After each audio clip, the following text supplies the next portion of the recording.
Fala aí, pessoal! Seja bem-vindo a mais um vídeo aqui no canal. Vamos acompanhar as últimas notícias do São Paulo e vamos ver a provável escalação do tricolor para o jogo de hoje em casa contra o Ceará pelo Campeonato Brasileiro. Então vamos ver essas últimas notícias e em breve eu estou de volta para comentar. Então, sem mais enrolação, vamos pro vídeo. Sobre o time, né, Arnaldo? Voltando, a vaca fria aqui. Como você falou, né? Ficou meio mal entendido se podia jogar, não podia jogar os caras, não sei o quê. Não foi, de fato, que ele não foi nem pro banco. Lucas, imagino que já esteja um pouco melhor, mas tá tão fora de forma que eu também não confio. Marcos Antônio também tá fora. Ferrarés deve estar fora também. Tem alguém que volta? Só o Cedric, como eu estava te falando, né, da Sim, turma. assim, além do Cedric, esse tá com virose, né? Exato, né? Então esse o reforço, digamos assim, nessa volta. A gente não sabe ainda se ele vai começar jogando ou não. Lembrando que sem o Cedric, Crespo tentou Mailton e Rigoni improvisado. Foi a outra polêmica, né, da semana, Rigoni improvisado. Então é possível que o Cedric volte ao time titular. Os demais baixas ainda são. O Marcos Antônio, para mim, é a grande questão, porque ele ficou no banco contra a LDU, não jogou nenhum minuto, tem lá não tem diagnosticada lesão, mas tem um incômodo, e treinou parte das atividades, e pode de novo ficar no banco, mas aí eu não entendo. Se o cara fica no banco e não pode entrar nenhum minuto e é titular do time, não é melhor tirá-lo de uma vez e recuperá-lo de uma vez para ele jogar? Não estou entendendo o Marcos Antônio. Até porque tem três Três jogos, né, na semana, né? Três exato. jogos na semana. O cara entrar meia bomba, talvez seja o pior dos mundos. Então vamos tentar fazer o time, vai?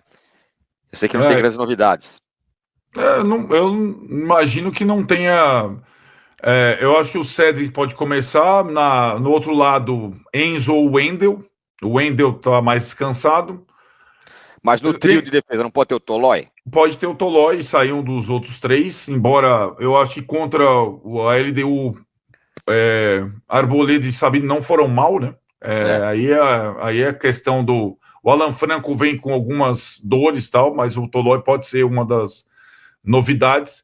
Eu imagino que no meio, eu não gostei do Pablo.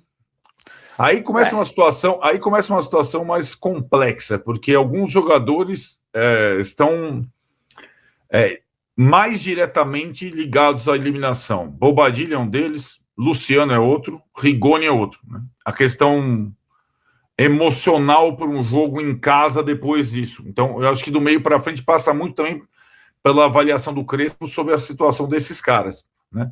Mas eu acho que no meio poderia jogar o Alisson, que não jogou só um pouquinho. E na frente, a grande dúvida é se o Luciano vai começar depois de tudo que aconteceu, né? Na quinta-feira. Né? E com quem, a né? questão é, se o Luciano não começar, começa quem? O Tapia, o Dineno? O Tapia e o Ferreirinha? O Dineno e o Ferreirinha? O Rigoni? Né? O buraco é duríssimo, enfim.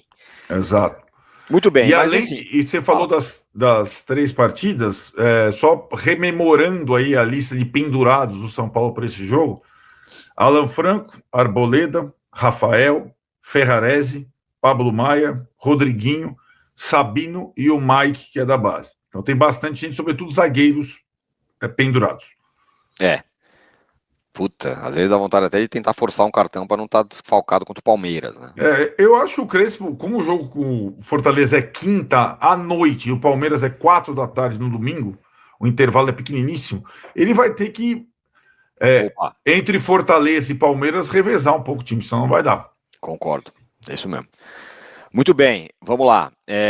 Agora, o que vai pegar, além dessa questão, como será que vai ser a reação da torcida com o Luciano? Como vai ser a reação da torcida com o Bobadilha? O Luciano Rigoni. Muito mais que com o Bobadilha, com o Rigoni, com tudo isso. E, de modo geral, como vai ser a reação da torcida na volta ao estádio depois da eliminação. Uhum. Vai ter um protesto antes da bola rolar, da principal torcida organizada, a torcida independente, lá, e pelo chamamento, não vai poupar ninguém de diretoria. É do Casares até envolvendo todo mundo da diretoria. Isso também vai ser bastante importante, me parece. Sem dúvida. No protesto, na convocação do protesto, além dos dirigentes que você citou, partindo do Casares, estão também envolvidos membros do departamento médico, da preparação física, Sim. enfim. Mas não se fala de treinador e jogadores. Verdade. O que eu estou querendo dizer? A minha grande questão é que, e de novo, eu acho que neste caso a organizada tem total razão, jogadores e comissão técnica, embora errem e erraram, o técnico e os jogadores bastante contra a LDU, se a torcida do São Paulo se voltar contra esses remanescentes, acabou as chances do ano, né? Eu acho que o protesto concentrado em cima de comandantes acho válido e interessante. Ainda mais nessas semanas que antecedem votação de fundo da base no conselho e tudo mais. A questão é que se Crespo e jogadores serão preservados do protesto, porque vão jogar ali depois de poucos minutos do protesto. Parecem que vão, né? Pelo chamamento, parece que vão. Não sei como é que vai ser na hora, mas parece que vão. Vamos ver qual vai ser a adesão. A torcida convocou. Então, às 6 da tarde vai ter esse protesto aí. E também estou curioso para saber como vai ser a reação da torcida se os protestos contra a diretoria vão continuar dentro do estádio. Exato. Aconteceram no jogo de quinta-feira. É um negócio para ficar de olho aí. É até curioso e até interessante, como disse você, que num momento de eliminação, pelo menos a maioria o time, o técnico e time, estão mais ou menos poupados, vai, exceção do Luciano. Né? Ninguém tá mandando as baterias pro time, nem pro técnico. Então, a exceção do Luciano é uma questão, né? Ele vem sendo dos principais jogadores o único à disposição, né? Então, essa é uma grande situação porque aí, mesmo que a organizada não esteja contra, eu acho que o estádio também, vamos ver como é que o estádio vai receber o Luciano, né? Tudo mais.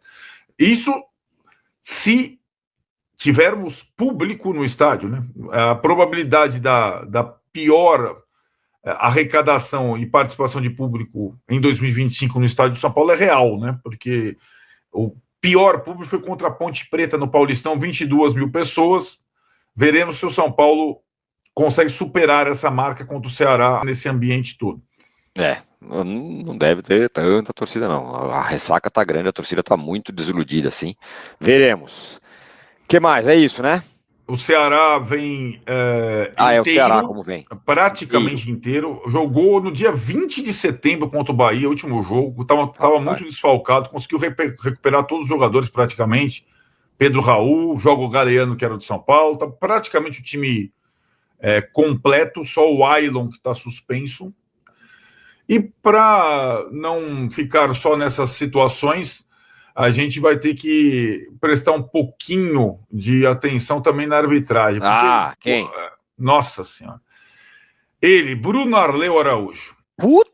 E o Rodrigo Nunes de Sá, aquele VAR do Rio que acompanha o Bruno Arleu. Olha, é o cenário, assim, é um cenário completo.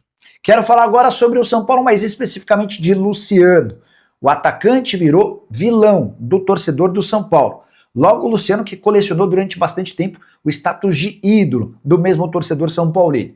E essa guinada, essa virada, essa debandada, essa queda no perfil e no moral do Luciano passa muito pelo que ele fez, ou melhor, pelo que ele não fez nos 2 jogos contra a LDU. Tanto na altitude de Quito quanto no Morumbi, ele perdeu pelo menos 4 chances claríssimas, que se tivessem convertido, certamente teriam mudado o destino da eliminação tricolor nas quartas de final da Libertadores da América.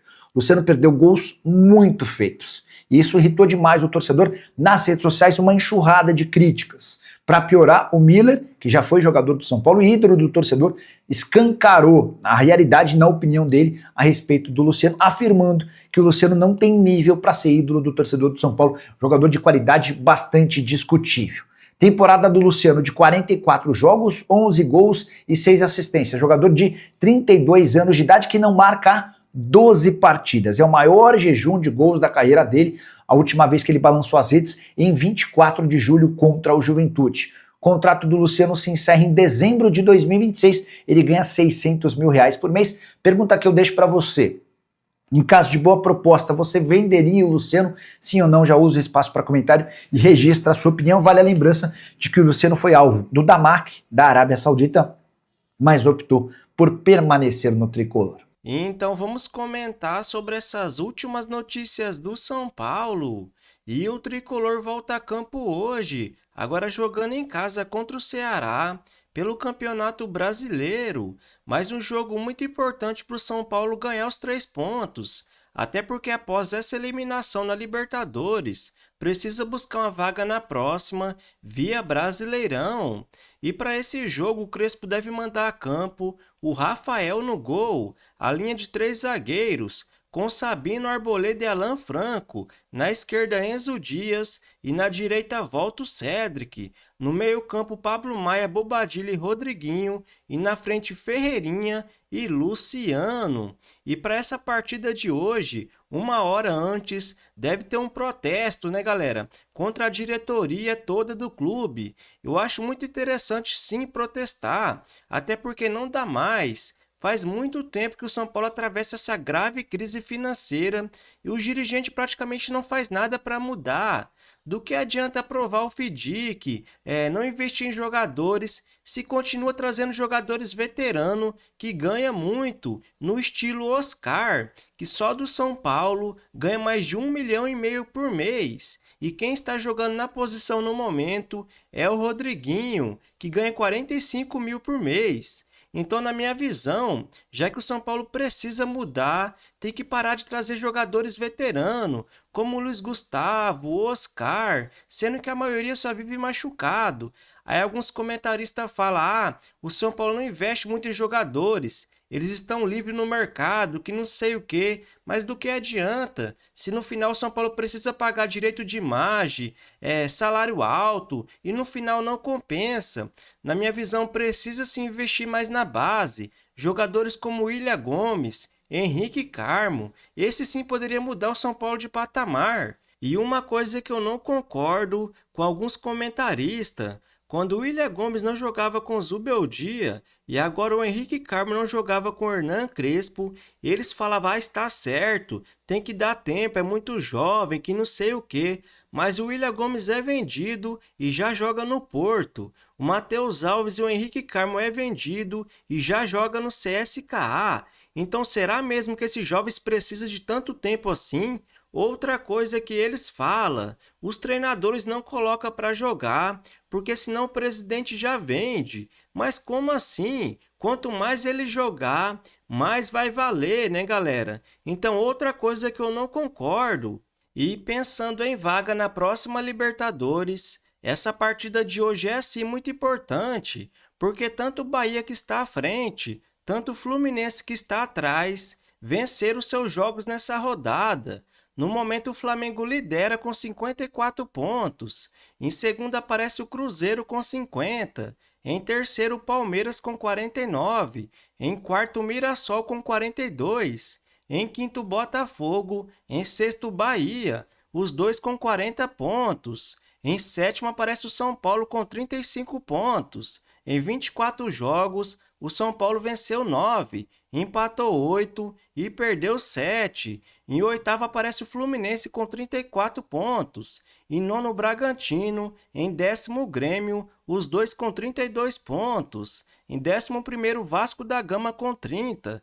Em 12º, o Corinthians com 29. Em 13º, o Ceará. Em 14º, o Atlético Mineiro. Em 15º, o Internacional, os três com 28 pontos. Em 16º, o Santos com 27, abrindo a zona de rebaixamento. Em 17º, o Juventude com 22 pontos, os mesmos pontos do 18º colocado Vitória. Em 19º aparece o Fortaleza com 21, em último lugar o Sport com apenas 14 pontos. E após esse jogo de hoje em casa contra o Ceará, o São Paulo volta a campo na quinta-feira, jogando fora de casa contra o Fortaleza.